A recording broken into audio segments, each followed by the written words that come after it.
ছবি আর গয়নাগাটির জন্য বিয়ে করেছিলাম, এত খাটাখাটি আমি করতে পারছি। এটা আমার ছবি তোলার জায়গা, তোমার এখানে উঠে এলে কেন?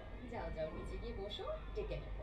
কোনো দিনও না। বলো তো, যার বিয়ে তার সাথে কেউ ছবি তুলছে না, নিজে নিজে ছবি তুলে বেড়াচ্ছে।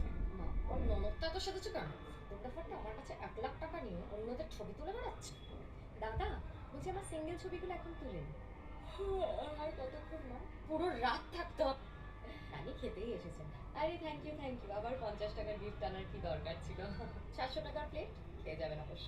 মেকআপ আর্টিস্টটা না 1000টা ক্লিপ মাথার মধ্যে ঢুকিয়ে দিয়েছে। ব্যাপার, এত দেরি হলো তোমার? রিলস না বানিয়ে কিভাবে আসবে? কাজ করো, এই গিফটটা ওরা কেনে নিয়ে, আমি আমি লিখে দিচ্ছি, খেয়ে যাবে। এতটা কিচ্ছু হয় না, জুতোটা চুরি কর, যা টাকা পাবি আমার ভাগ আছে। তাতে আমার এক্স না, এত হ্যান্ডসাম লাগছে কেন? সবাইকে প্রণাম করাটা কি দরকার? ভেবেছি সব কিন্তু আমার। পিসি পিসি এরা যদি এসে কিছু হাত মারতে আসে না, আমি একদম দেবো না। কি মিষ্টি লাগছে। আরে কাকু, আপনাদেরকে তো এমনিই নেমন্তন্ন করা হয়েছিল, আপনারা চলেও এলেন। দেখো শ্বশুরবাড়ির লোকগুলো কি আনন্দ করছে। সব গুছিয়ে